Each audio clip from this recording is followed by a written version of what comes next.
이번 시간에는 노마드 스컬프에서 가장 많이 사용이 되는 기즈모 아이콘에 대해서 말씀을 드릴게요. 일단 노마드 스컬프에서는 모델링을 만들고 조각을 하는 것도 물론 중요하지만 이 기즈모를 통해서 오브젝트를 움직이고 크기를 키우거나 줄인다든지 오브젝트를 복사하거나 이제 그런 작업을 할 때 이 기즈모가 굉장히 유용하게 또 많이 사용이 되거든요. 이 기즈모에 활용하는 방법에 대해서는 무조건적으로 잘 알고 계셔야 됩니다. 그래서 오브젝트를 컨트롤한다라고 봤을 때 이 기즈모가 필수이기 때문에 조금 초반에는 약간 어색할 수 있어요. 그 다음에 아이콘의 개념의 이 UI가 좀 복잡하게 생겼기 때문에 어렵게 느껴지실 수도 있는데 한번 개념을 이해하고 나면 굉장히 쉽게 접근하실 수 있으니까요. 그리고 꼭 중요한 기능이니까 이번 영상을 통해서 꼭 알고 계셨으면 좋겠습니다. 일단 오른쪽 리스트에 기즈모가 나와 있고요. 그 다음에 왼쪽에 역시 기즈모가 나와 있습니다. 그래서 둘 중에 아무거나 선택을 하시면 기즈모를 이용해서 이렇게 오브젝트를 회전하거나 늘리고 키우거나 줄일 수가 있어요. 이제 이런 기능들에 대해서 이 아이콘을 보면서 설명해 드리도록 하겠습니다. 세 갈래의 방향으로 화살표가 나타나 있죠. 각각 녹색, 빨강, 파란색으로 나타나 있는데 각각 빨간색은 X축, 가로를 담당하는 X축이고요. 그 다음에 연두색은 세로를 담당하는 Y축, 그 다음에 파란색은 깊이감을 담당하는 Z축을 나타냅니다. 이 세 가지의 축을 이용해서 공간감 있게 만들기 때문에 3D라고 우리가 부르게 되고요. 우리가 그림을 그릴 때는 2D라고 부르죠. 2D는 이 X, Y축 이 두 가지 축밖에 없어요. 그래서 2D라고 부르고 공부하고 있는 3D는 X, Y, Z축 세 가지 축을 담당하고 있기 때문에 3D라고 부르고 있습니다. 우리가 영화관에서 4D 영화를 본다고 하잖아요. 4D는 시각적인 2D, 그 다음에 의자가 움직이는 그런 느낌들을 전달받는 것들을 이제 공간감을 느낄 수 있기 때문에 이제 3D, 거기에 바람과 물, 향기 같은 감각적인 부분들을 또 추가가 되었기 때문에 4D라고 부르는 겁니다. 그래서 이제 각각의 그런 2D, 3D, 4D 이런 용어에 대해서는 이런 식으로 이해하시면 좀 쉬울 것 같습니다. 모든 아이콘들의 색상이 부여가 되어 있어요. 우리가 화살표가 빨간색이면 X축 가로 방향, 연두색이면 세로 방향 이런 식으로 말씀을 드렸잖아요. 각각의 방향으로 이렇게 움직여 줄 수가 있는데 여기 보시면 빨간색 큰 포인트가 있습니다. 빨간색 큰 포인트가 있는데 이 포인트를 선택해서 이렇게 늘려주면 좌우로 동시에 오브젝트를 늘릴 수가 있어요. 그 다음에 연두색 포인트를 눌러서 드래그를 하게 되면 위아래로 동시에 늘어나게 되죠. 그 다음에 파란색 포인트를 눌러서 드래그를 하게 되면 공간감을 통해서 앞뒤로 이렇게 오브젝트를 늘렸다가 줄일 수가 있습니다. 자, 그리고 여기 보시면 또 각각의 색깔로 네모난 아이콘이 있는데 각각의 축으로 자유롭게 이동할 수가 있어요. 이렇게 보면 360도로 자유롭게 움직이는 것 같지만 그렇지 않고요. 각각의 축을 기준으로만 자유롭게 움직입니다. 이렇게 축을 기준으로 움직인다는 걸 기억하시면 될 것 같고요. 그 다음에 오브젝트를 회전할 경우에도 빨간색 라인을 선택하게 되면은 이 방향으로만 움직이고요. 파란색 라인은 이렇게 각각의 축으로 색상을 보시면서 오브젝트를 회전하거나 늘릴 수가 있어요. 그리고 가장 바깥에 있는 이 자주색의 라인이 있는데요. 가장 바깥에 있는 라인을 선택을 하고 드래그를 하면 오브젝트를 크기를 키우거나 오브젝트 크기를 줄일 수가 있습니다. 자, 그리고 제가 오브젝트를 계속해서 움직였더니 이 축이 굉장히 틀어졌죠. 다시 이 오브젝트를 지우고 하나를 불러오겠습니다. 처음에는 분명 이렇게 똑바로 서 있는 이런 아이콘이었는데 오브젝트를 회전을 여러 번 했더니 이렇게 회전하는 축에 맞춰서 이렇게 돌아가게 되죠. 기즈모는 오브젝트를 기준으로 회전한 만큼 그대로 각도가 유지되기 때문에 계속해서 오브젝트를 회전하고 컨트롤을 하게 된다면 이런 식으로 아이콘이 틀어져 있는 걸 확인할 수가 있어요. 그러면 이제 정면에서 우리가 옆으로 그대로 옮겨주고 싶을 때는 굉장히 좀 불편하게 옮겨지게 되겠죠. 물론 방금 제가 옮긴 것처럼 이 연두색의 네모 아이콘을 이용해서 그대로 옮겨질 수 있겠지만 미세하게 틀어질 수가 있거든요. 정확한 작업을 할 수가 없겠죠. 그럴 경우에는 이 왼쪽에 3개라고 하는 아이콘이 있습니다. 이 3개라는 아이콘을 눌러주게 되면 기즈모가 다시 원래 방향대로 돌아오게 됩니다. 이 3개의 아이콘은 말 그대로 월드, 이 월드 축을 기준으로 다시 피봇을, 기즈모를 되돌려주는, 그런 활성화시켜주는 기능이고요. 다시 비활성화하게 되면 이 오브젝트가 바라보고 있는 방향대로, 내가 마지막에 회전했던 방향대로 바라보고 있는 걸 알 수가 있습니다. 그래서 작업하는 상황에 맞춰서 이렇게 움직이는 게 도움이 될 때도 있고요. 이게 불편할 경우에는 월드 축으로 3개의 아이콘을 활성화시켜서 다시 이렇게 움직여 줄 수도 있습니다. 자, 그리고 기즈모가 선택이 되어 있을 때는 옆에 메뉴가 좀 달라지게 됩니다. 다시 이 일반적인 점토 브러쉬를 눌렀을 때는 브러쉬의 크기와 강도, 대칭, 이 3가지 아이콘이 나왔었는데 기즈모를 활성화했더니 좀 달라졌죠. 여기 보시면 복제, 인스턴스, 그룹, 피벗, 스냅 이런 식으로 아이콘이 나와 있는데, 이제 각각의 기능에 대해서 말씀을 드릴게요. 자, 오브젝트가 선택이 된 상태에서 복제를 누르게 되면 이렇게 옆으로 한번 옮겨 볼게요. 그러면 그대로 오브젝트가 복사가 됐습니다. 여기 왼쪽 상단에 씬 항목으로 가서 보시면 오브젝트가 2개가 되었죠. 그래서 이 하나의 오브젝트를 그대로 복사하고 싶을 때 복제를 눌러주면 손쉽게 복사를 할 수가 있고요. 이제 각각의 오브젝트는 각각의 작업을 이렇게 할 수가 있죠. 따로따로 작업을 할 수가 있고요. 이 첫 번째 오브젝트를 선택을 할게요.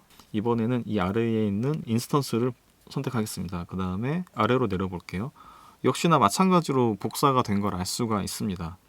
자, 근데 복제와 인스턴스의 개념은 잘 알아두실 필요가 있는데, 브러쉬를 이용해서 방금 인스턴스로 복제한 오브젝트에 그림을 그려볼게요. 그러면 위아래가 같이 작업이 되죠. 이 인스턴스는 하나의 오브젝트를 복사는 하지만 작업을 같이 공유합니다. 그래서 작업을 이런 식으로 똑같이 진행할 수가 있어요. 오브젝트는 분리되어 있지만 같이 작업을 할 수 있고, 움직임도 따로따로 움직여 줄 수가 있고요. 이 씬 리스트에서도 오브젝트가 3개로 늘어난 걸 알 수가 있습니다. 자, 그 다음에 같이 연동이 되어 있는 이 활성화되어 있는 기능을 중간에 끊어줄 수도 있는데, 이 씬 항목에서 인스턴스 해제를 눌러주게 되면 더 이상 같이 작업이 되지 않습니다. 이제 위아래가 이제 따로따로 작업이 되는 걸 알 수가 있죠. 더 이상 같이 작업이 되지 않고요. 일정한 작업까지는 같이 작업을 하다가 이후에는 끊어주고 싶을 때는 여기에서 인스턴스 해제를 통해서 분리시켜 줄 수 있다는 걸 알 수 있고요. 다시 기즈모로 가서 피봇이 있는데요. 피봇은 이 오브젝트를 기준으로 피봇이 활성화된다고 제가 말씀을 드렸잖아요. 근데 이 기준을 피봇을 누른 다음에 옮겨줄 수가 있어요. 다시 선택을 해제하게 되면 앞으로는 이 동그란 스피어 오브젝트는 여기를 기준으로 움직이게 됩니다. 조금 전까지는 여기 중앙 오브젝트의 중앙을 기준으로 이렇게 움직였잖아요. 그냥 그대로 제자리에서 회전했는데 이 피봇을 이용해서 이 기준점을 바꿔주게 될 경우에 다시 피봇을 이런 식으로 기준점을 바꿔줄 수가 있습니다. 그래서 이 피벗 기능을 이용해서 어떤 관절의 움직임을 좀 쉽게 움직여줄 수 있다든지 그런 식으로 활용을 할 수도 있습니다. 이 스냅이 있는데요. 스냅을 누르게 되면 옆에 숫자가 있습니다. 지금은 90으로 나타나 있는데 숫자를 이용해서 이런 식으로 각도를 조절해 줄 수가 있어요. 그 다음에 오브젝트를 이렇게 회전하게 되면 45도만큼 이렇게 스냅이 걸리는 걸 알 수가 있습니다. 다시 이 수치를 90으로 옮겨주게 되면 이렇게 90도씩 움직이게 되죠. 정확하게 회전을 주고 싶을 때는 이 스냅을 활성화시켜서 움직여 주시면 되고요. 자, 그 다음에 여기 아래에도 스냅이 있는데 이번에는 화살표 모양으로 스냅이 있죠. 이 스냅을 활성화하시게 되면 0.1이라는 수치가 있고요. 움직임에 대해서 좌표에 이렇게 이동할 때마다 0.1의 수치만큼 화면에 걸리게 돼요. 그래서 어떤 규격화된 작업을 하고 싶을 때는 이런 스냅을 통해서 이렇게 바닥에 걸리는 기능을 이용해서 오브젝트를 배치를 할 때 되게 유용하게 사용을 할 수 있을 것 같습니다. 기즈모의 기능에 대해서 이렇게 한번 알아봤고요. 자, 이제는 도형을 불러오는 방법에 대해서 알려드릴게요. 이 노마드 스컬프에서는 여러 가지 오브젝트를 도형을 불러올 수가 있는데, 이 씬 항목에서 왼쪽 상단에 있는 이 씬 항목에서 추가 버튼을 눌러줄게요. 추가를 눌러주게 되면 프리미티브 항목에 상자, 구체, 원통 여러 가지 도형들이 나타나 있죠. 상자를 먼저 한번 불러와 볼게요. 상자를 불러오게 되면 화면 중앙 상단에 편집 툴이 나타났어요. 편집, 거울, 검증 이렇게 세 가지 아이콘이 있고요. 기즈모가 나타나 있는데 기즈모의 상태가 조금 달라졌죠. 기즈모는 오브젝트를 편집을 할 때도 사용을 하게 됩니다.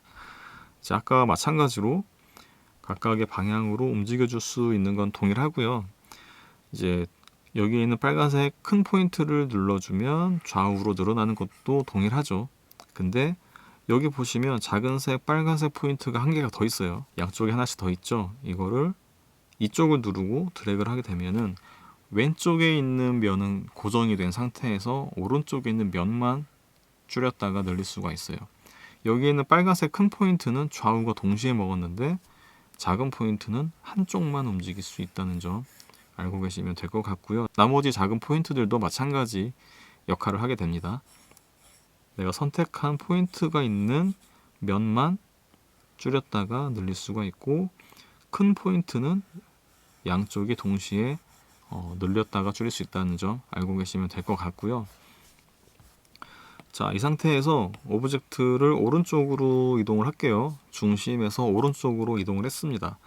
여기에서 거울을 눌러볼게요. 거울을 누르면 화면의 중앙을 기준으로 제가 이만큼 옮겼잖아요. 그래서 여기서 반대로 동일하게 오브젝트가 나타났는데, 아직은 오브젝트가 활성화가 된 게 아니고 미리 보기 상태예요.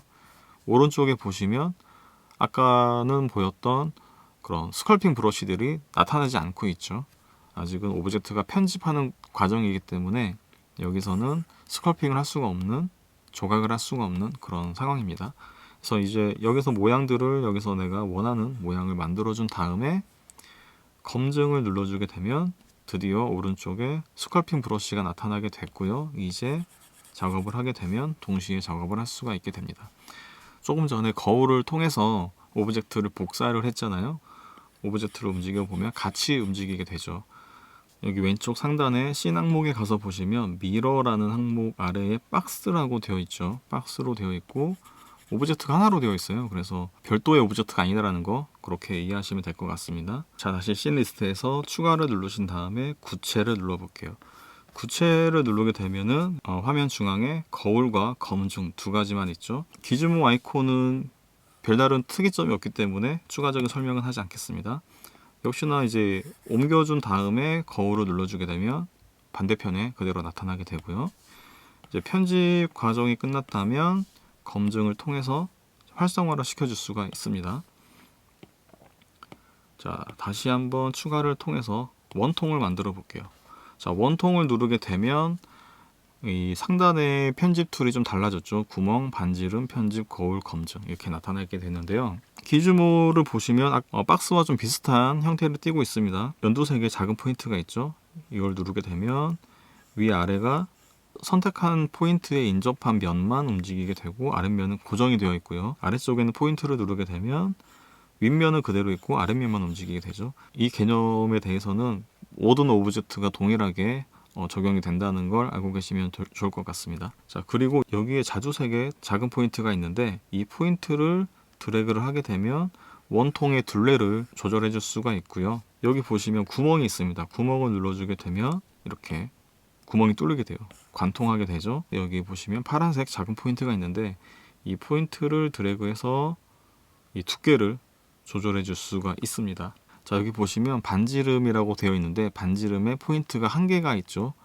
그래서 한 번 더 탭을 해볼게요. 그러면 반지름에 포인트가 두 개가 됐습니다.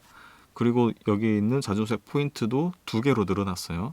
자, 이렇게 되면 각각의 자주색 포인트를 별도로 컨트롤할 수 있게 되기 때문에 약간 이런 마름 목골의 형태를 만들어 줄 수가 있고, 그 다음에 각각의 이 두께의 구멍의 두께를 별도로 이렇게 다르게 만들어 줄 수도 있습니다. 자, 다시 삭제를 하고요. 이번에는 원한체를 눌러볼게요. 도너츠 모양이라고 생각하시면 될 것 같고요. 이쪽에 보시면 작은 자주색 포인트가 있죠. 이 포인트를 누르게 되면 링의 크기가 커집니다. 하지만 링의 두께는 고정인 채로 이 링의 크기가 커지고요. 그 다음에 여기 보시면 가운데에 작은 연두색 포인트가 있습니다. 작은 연두색 포인트를 드래그를 하게 되면 링의 크기는 고정인 채로 링의 두께만 키워줄 수가 있습니다. 자, 이렇게 해서 검증하게 되면 바로 활성화가 되고요.